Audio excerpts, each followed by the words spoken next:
तुले भी लग जावे गाई मेरा आलिमा मोहिना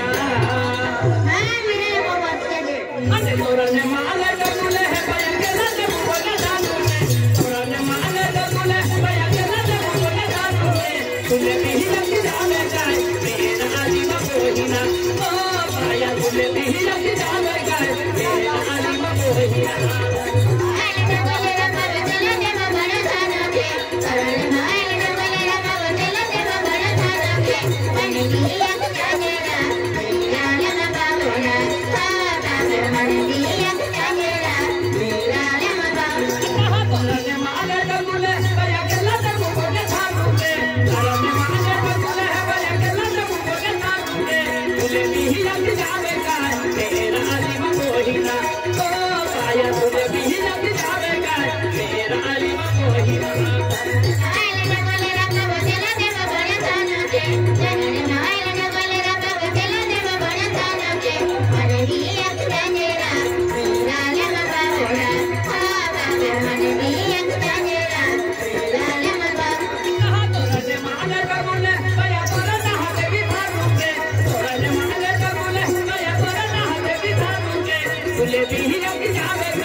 म्हणजे दरवर्षी म्हणजे तो देव दर्शन केला आहे त्या खातूर की आहे 100 रुपये दिला आहे आणि मुदलवर वालो सुरेश वडवी बेनी बाबू इंग्लिश 100 रुपये दिला हा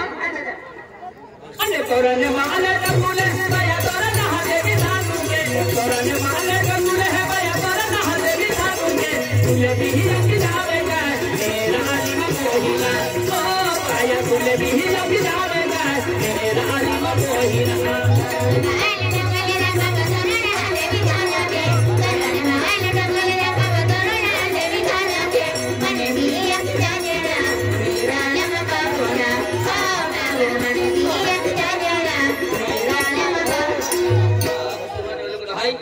दिनेश पाडवी है आते के रमेश पाडवी है दिनेश पाडवी रमेश पाडवी समोर बजला है माता जी रो दलित ता बावी आणि ते के जाको खाम लावलो ए कोके दादा बाबू है गाणे तो ना रक्षा पोरा बोल्या तोरना देवी थानु के तोरा मादेले तोरना देवी करे बना हाथ उतर में मादेले तुले भी लग जावेगा मेरा आलिमा मोहिना ओ भैया तुले भी लग जावेगा मेरा आलिमा मोहिना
Yeah.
Yeah.